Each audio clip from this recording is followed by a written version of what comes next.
आज हम देखेंगे एबी डिविलियर्स को बॉलिंग करते और वो भी विराट कोहली के सामने। और आखिर क्यों एमएस धोनी ने इस मैच में खुद कप्तानी छोड़कर सुरेश रैना को कैप्टन बनाया और कीपिंग भी खुद नहीं करी। और आज आप सबसे शांत खिलाड़ी द क्रिकेट गोड सचिन तेंदुलकर को भी स्लेजिंग करते हुए देखोगे। तो चलिए शुरू करते हैं। नंबर 16, विराट कोहली और एबी डिविलियर्स को आपने हमेशा एक साथ बैटिंग करते देखा होगा, लेकिन इंडिया और साउथ अफ्रीका के टेस्ट मैच में एबी डिविलियर्स ने हाशिम आमला को अपनी जगह कीपर खड़ा किया और खुद वो ओवर डालने के लिए आ गए। और उस टाइम उनके सामने स्ट्राइक पर उनके सबसे अच्छे दोस्त विराट कोहली थे। VVS Lakshman and Wasim Jafar also got wickets in that innings. Number 15, अब मैं आपको एक और ऐसा आइकॉनिक मोमेंट दिखाता हूँ जिसे देखकर आप भी यही कहेंगे, मजा आया। और मैं ये जो मजा है हिंदुस्तान के हर व्यक्ति को देना चाहता हूँ। 2001 की बात है, वेस्ट इंडीज और ऑस्ट्रेलिया के बीच एक ओडीआई मैच खेला जा रहा था। वेस्ट इंडीज बैटिंग कर रही थी और पिच पर लेजेंड ब्रायन लारा खेल रहे थे। और तब इस मैच में एक आइकॉनिक मोमेंट आता है जब रिकी पोंटिंग खुद ब्रायन लारा को ओवर डालने के लिए आ जाते हैं। पोंटिंग खुद एक लेजेंडरी बैटर थे, लेकिन पता नहीं क्या सोचकर वो यहाँ बॉलिंग करने आ गए। और इससे भी ज्यादा हैरानी तब होती है जब अपनी पहली गेंद पर पोंटिंग ने ब्रायन लारा की विकेट भी निकाल ली। It's out. First ball. He's got him. Ponting's got him. Well, I was very definitely wrong there. Number 14, अगर की सीधी उंगली से न निकले तो उंगली को टेढ़ा करना पड़ता है। ये मुहावरा आपने भी बचपन से सुना होगा और ये स्पेशल मोमेंट भी इसी कहावत से मिलता जुलता है, जब शांत नेचर के सचिन तेंदुलकर सर को भी थोड़ी बहुत उंगली टेढ़ी करनी पड़ी थी। इंडिया और ऑस्ट्रेलिया के बीच ओडीआई मैच खेला जा रहा था, जहाँ इंडिया पहले बैटिंग करती है और ऑस्ट्रेलिया को 266 रन का टारगेट देती है। सिर्फ 27 ओवर में ऑस्ट्रेलिया 154 तक पहुंच गई थी और अभी उनके सिर्फ 3 खिलाड़ी आउट हुए थे। ऑस्ट्रेलिया के कैप्टन स्टीव वॉक बैटिंग कर रहे थे और सचिन तेंदुलकर उनके सामने बॉलिंग कर रहे थे। और जहां अक्सर ऑस्ट्रेलिया स्लेजिंग की शुरुआत करती थी, वहीं इस बार सचिन सर ने इसकी पहल करी। जब सचिन अपना ओवर खत्म करके जा रहे थे तब वो स्टीव वॉक को स्लेज करते हैं। स्टीव वॉक उस टाइम तो ऐसा दिखाते हैं कि उन्हें स्लेजिंग से कोई फर्क नहीं पड़ रहा, लेकिन जब सचिन अगला ओवर डालने आए तब स्टीव वॉक ने उस स्लेजिंग का बदला इस बड़े शॉट से लेना चाहा, लेकिन बॉल सीधा फील्डर के हाथ में गया। Well, Steve Waugh starts most of it, so I don't think he can complain too much. He's gone for the big one here. And Agarkar coming underneath it. The catch is taken. Sachin Tendulkar has got the Australian captain. Number 13, अगर किसी wicket keeper को slips में खड़ा कर दिया जाए तो क्या वो वहाँ भी कैच पकड़ लेगा? वेल, इसका जवाब आपको एडम गिलक्रिस्ट की इस वीडियो से मिलेगा। दुनिया के सबसे बेहतरीन विकेट कीपर में से एक एडम गिलक्रिस्ट को आप इस मैच में कीपिंग की जगह स्लिप्स में खड़ा हुआ देखोगे, लेकिन जहाँ कीपिंग में गिलक्रिस्ट ने एक से बढ़कर एक कैचेस पकड़े, वही स्लिप में उनके पास 2 कैचेस आए और उन्होंने दोनों कैचेस ड्रॉप कर दिए। In the air and down. Gilchrist at first slip. Puts a waist-tight chance down. Oh, he's dropped him. Well, that's the second one that Gilchrist has put down at slip, and they've both been regulation slip catches. Number 12, Gilchrist ने तो slips में खड़े होकर catch drop कर दिया, लेकिन अब हम देखते हैं कि जब एक महान विकेट कीपर को पॉइंट पर खड़ा किया जाए तब क्या होगा। वेल, ये जानने को मिलेगा आपको कुमार संगाकारा की इस वीडियो से, जब पॉइंट पर खड़े होकर उन्होंने एक हाथ से ऐसा कैच पकड़ा जो शायद कोई प्रॉपर फील्डर भी ना पकड़ पाए। Zoyser again. Oh, what a brilliant catch that is. Sangakkara has flung himself to his right. Athletic. It's just a brilliant catch. You won't see a better one anywhere in the world. He's come off the middle of the bat and look how far he's had to go. Sangakkara, I think he realized he... number 11, अब आपको एक real 1 in a trillion moment दिखाते हैं, क्योंकि ये एक ऐसा moment था जो ना तो दोबारा कभी देखने को मिलेगा और ना ही ये मोमेंट क्रिकेट फैंस कभी भूल पाएंगे। हम लोगों ने एमएस धोनी को हमेशा कैप्टेंसी करते और कीपिंग करते हुए देखा है, लेकिन इस मैच में एमएस ने कैप्टेंसी भी छोड़ दी और कीपिंग भी छोड़ दी और ऊपर से वो बॉलिंग डालने के लिए भी आ गए।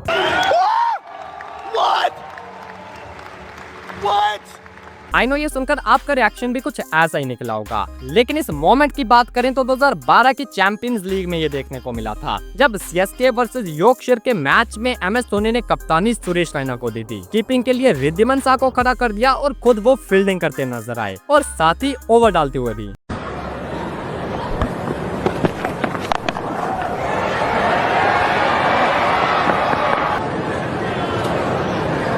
नंबर 10। अब हम बात करते हैं दुनिया की सबसे जानलेवा पिच की, जहां रिकॉर्ड से ज्यादा खिलाड़ियों की हड्डियां टूटती हैं। ये पिच है ऑस्ट्रेलिया के पर्थ की, जो कि जानी जाती है अपनी इन जानलेवा दरारों के लिए। इन दरारों को देखकर ऐसा लगता है जैसे कि यहाँ मैच से पहले कोई भूकंप आया हो। और वैसे तो पर्थ की पिच को उसकी हाई बाउंस के लिए जाना जाता है, लेकिन जब ये दरारें सामने आती हैं तब बॉल कब क्या करता है कोई नहीं जान सकता। और इसका छोटा सा नमूना आप इस वीडियो में देखो।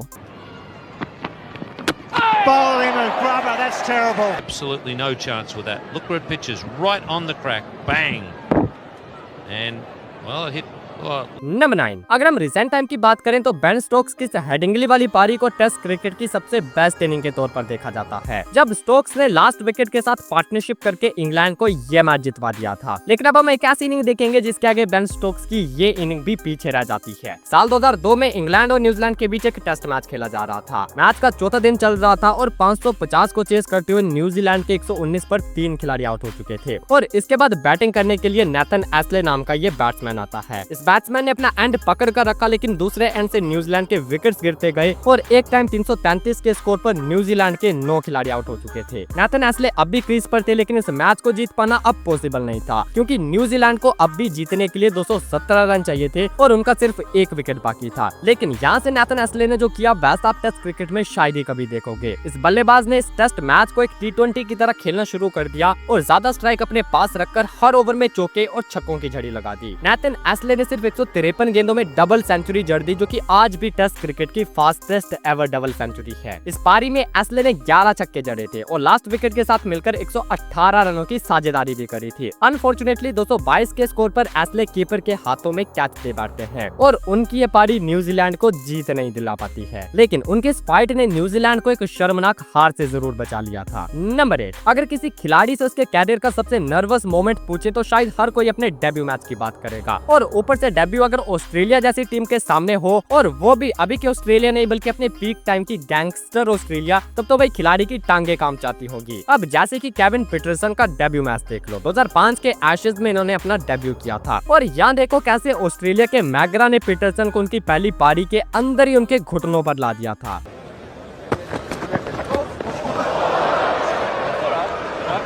His left-hand side, McGrath thinking he was giving himself a bit of room.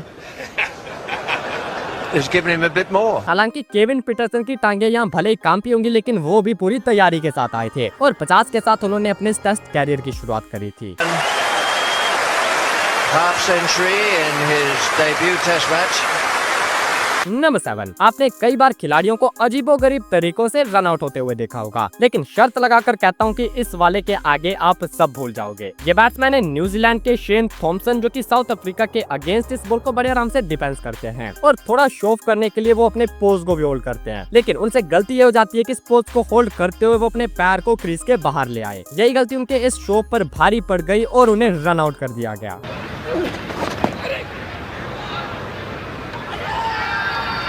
Now what have we here? And stood there posing. Watch now how in walks Hansi Cronje, and he's standing there, feet outside the crease, and still he hasn't even seen or looked at Hansi Cronje. Number 6।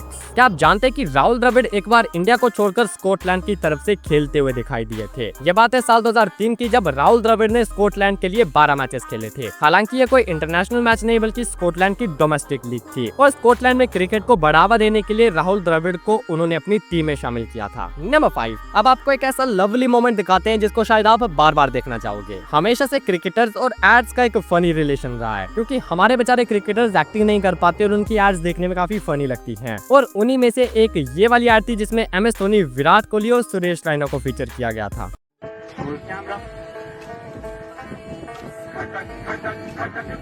5, 6, 7, 8 1, 2,